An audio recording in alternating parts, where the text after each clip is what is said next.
শেখ হাসিনা যখন রাজনীতিতে যোগ দেন তখন তার বয়স ছিল ৩৪ বছর। তখনই তিনি তার রাজনীতির লক্ষ্য স্থির করে ফেলেছিলেন। তিনি অনেককেই তখন তার প্রতিশোধ নেওয়ার ইচ্ছার কথাও বলেছেন। হাসিনা বলেছেন, রাজনীতিতে আসার তার প্রাথমিক প্রেরণা ছিল তার বাবার হত্যার বিচার চাওয়া এবং বিচার করা। কালের পরিক্রমায় সেই হাসিনাই হয়ে উঠেছিলেন একাধিক গণহত্যার মাস্টারমাইন্ড। তবে হাসিনা পুরো জীবন পর্যালোচনা করলে দেখা যায় এই প্রতিশোধ স্পৃহাই তাকে চালিত করেছে। শুরুতে বাবার হত্যার বিচার, আর পরে রাজনৈতিক প্রতিপক্ষের বিরুদ্ধে তীব্র ক্রুদ্ধ প্রতিশোধ পরায়ণতা।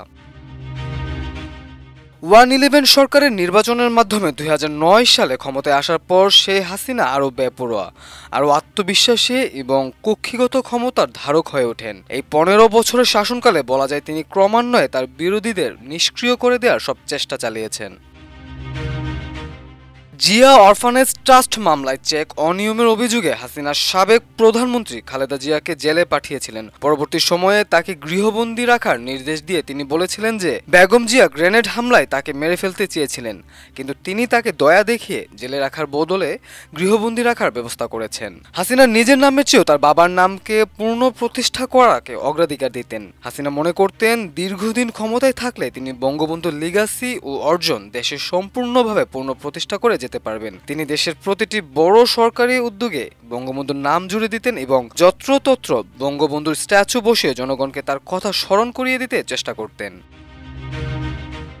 হাসিনার এই অতি চেষ্টা সফল হয়নি, বরং হিতে বিপরীত হয়েছে। এখন আমরা এই দেশে বঙ্গবন্ধু শেখ মুজিবের ঠিকানা মুছে ফেলার জন্য কিছু লোককে বোলডোজার নিয়ে 32 নম্বর রোডে ঘোরাফেরা করতে দেখছি। আর শেখ হাসিনা হয়তো ফাঁসির আদেশ মাথায় নিয়েই তাকে বাকি জীবন দেশের বাহিরে কাটিয়ে দিতে হবে। এরই মধ্যে তাকে প্রত্যর্পণের অনুরোধ করে ভারতকে নোট ভার্বাল অর্থাৎ আনুষ্ঠানিক কূটনৈতিক বার্তা পাঠিয়েছে বাংলাদেশ। আন্তর্জাতিক অপরাধ ট্রাইব্যুনাল শেখ হাসিনা ও সাবেক স্বরাষ্ট্রমন্ত্রী আসাদুজ্জামান খানকে তাদের অনুপস্থিতিতে মানবতাবিরোধী অপরাধের দায়ে মৃত্যুদণ্ডের রায়ের 5 দিন পর ভারতকে তাদের প্রত্যর্পণের আনুষ্ঠানিক অনুরোধ পাঠানো হয়। ঢাকার পক্ষ থেকে দিল্লির কাছে আনুষ্ঠানিক প্রত্যর্পণ অনুরোধ যাবে এটা আগেই ধারণা করা হয়েছিল। 17 নভেম্বর রায় ঘোষণার পরপরই বাংলাদেশের অন্তর্বর্তী সরকার বেশ কড়া ভাষায় ভারতকে অভিযুক্ত ব্যক্তিদের প্রত্যর্পণের আহ্বান জানায়। 2024 সালের 5 আগস্ট আওয়ামী লীগ সরকারের ক্ষমতাচ্যুত হওয়ার পর হাসিনা ভারতে পালিয়ে যান। তখন থেকেই তিনি ভারতে অবস্থান করছেন। সেখান থেকেই তিনি বিবৃতি দিচ্ছেন ও সংবাদ মাধ্যমকে সাক্ষাৎকার দিচ্ছেন, যা বাংলাদেশের অন্তর্বর্তী সরকারের জন্য বিরক্তির কারণ হয়ে উঠেছে। গত 1 বছরে বাংলাদেশের অন্তর্বর্তী সরকার বারবার শেখ হাসিনাকে দেশে এনে বিচারের মুখোমুখি করার জন্য তার প্রত্যর্পণের বিষয়টি উত্থাপন করেছে। তবে ভারত এসব অনুরোধের কোনো জবাব দেয়নি। 2024 সালের ডিসেম্বরে ঢাকা ভারতে পররাষ্ট্র মন্ত্রণালয় প্রথম আনুষ্ঠানিক প্রত্যর্পণ অনুরোধ পাঠায়। ভারত জবাব দিয়েছিল, তবে শুধু নোট ভার্বাল পাওয়ার বিষয়টি স্বীকার করার জন্য। ধরে নেওয়া যাক ভারত ঢাকার অনুরোধে ইতিবাচক সাড়া দিল, তবু সামনে লম্বা ও জটিল প্রক্রিয়া উপেক্ষা করছে। এতে ভারতে পূর্ণাঙ্গ প্রত্যর্পণ বিচার অনুষ্ঠিত হবে, যেখানে হাসিনা তার বিরুদ্ধে আনা অভিযোগের জবাব দেওয়ার সুযোগ পাবেন। যদিও ভারতীয় পররাষ্ট্র মন্ত্রণালয় প্রত্যর্পণের অনুরোধ বিষয়ে একেবারেই কোনো মন্তব্য করেনি। ভারতের স্বায়ত্তশাসিত থিঙ্ক ট্যাঙ্ক প্রতিষ্ঠান Manohar Parrikar institute for defence studies and অ্যানালিসিসের গবেষক স্মৃতি এস পট্টনায়কের মতে, বাংলাদেশের অন্তর্বর্তী সরকার সীমিত কর্মপরিধি ও দায়িত্ব সম্পন্ন একটি রূপান্তরকালীন সরকার। ভারত অপেক্ষা করবে, নির্বাচিত সরকার দায়িত্ব নেওয়ার পরই তারা দ্বিপক্ষীয় গুরুত্বপূর্ণ বিষয়গুলো নিয়ে আলোচনা করবে। বাংলাদেশে যারা শেখ হাসিনার টানা 15 বছরের স্বৈর শাসনের সময় ভুগেছেন কিংবা জুলাই আগস্টে আন্দোলনের চরম সহিংসতায় স্বজন হারিয়েছেন, আইসিটির এই রায় ও শাস্তি এক ধরনের ন্যায় বিচারের স্বীকৃতি। তবে হাসিনা ভারতে অবস্থান করায় মৃত্যুদণ্ড কার্যকর করা সম্ভব নয়। তাই তাকে বাংলাদেশে ফিরিয়ে আনার বিষয়টি অনেক বাংলাদেশের কাছে অত্যন্ত গুরুত্বপূর্ণ।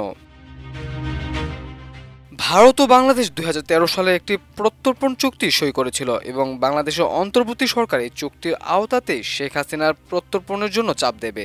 তবে ভারতে হাসিনাকে বাংলাদেশে ফেরত পাঠানোর পক্ষে সমর্থন খুবই কম।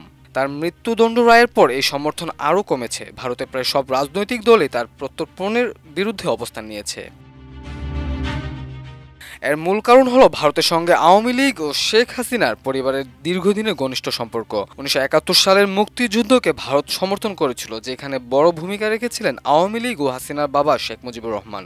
1975 সালে মুজিবের হত্যার পর হাসিনা ও তার বোন ভারতে আশ্রয় পান এবং সেখানে 6 বছর অবস্থান করেন। ভারতের নিরাপত্তা উদ্বেগকে শেখ হাসিনা গুরুত্ব দিয়েছিলেন। এর ফলে ভারতও তার স্বৈরশাসনকে শক্তভাবে সমর্থন করেছিল। বিশেষজ্ঞদের মতে ভারতের এক ঘনিষ্ঠ বন্ধুকে মৃত্যুদণ্ডের মুখে ফেলে দেওয়ার জন্য প্রত্যর্পণ করা হলে ভারতের অন্যান্য মিত্রদের কাছেও বার্তা যাবে যে দিল্লি নির্ভরযোগ্য বন্ধু নয়। 2013 সালের প্রত্যর্পণ চুক্তিতে বলা আছে, কোনো পক্ষ অনুরোধ করলে দুই দেশকে সহযোগিতা করতে হবে। তাহলে কি চুক্তির অধীন ভারতকে হাসিনাকে ফেরত পাঠাতেই হবে? প্রয়োজন নেই। চুক্তিতে এমন একটি ধারা আছে যা বলে, অপরাধ যদি রাজনৈতিক উদ্দেশ্য প্রণোদিত হয় তবে প্রত্যর্পণ প্রত্যাখ্যান করা যেতে পারে। যদিও সেখানে আরও বলা আছে যে হত্যা, খুন, ইচ্ছাকৃত হত্যা ইত্যাদি রাজনৈতিক উদ্দেশ্য প্রণোদিত অপরাধ হিসেবে গণ্য হবে না। কিন্তু হাসিনা এই অপরাধগুলোই সরাসরি জড়িত, এটা প্রমাণ করা প্রায় অসম্ভব। ভারত আরও যুক্তি দিতে পারে যে হাসিনার বিচার সুষ্ঠু হয়নি এবং আইসিটি বেআইনি ও অসাংবিধানিক।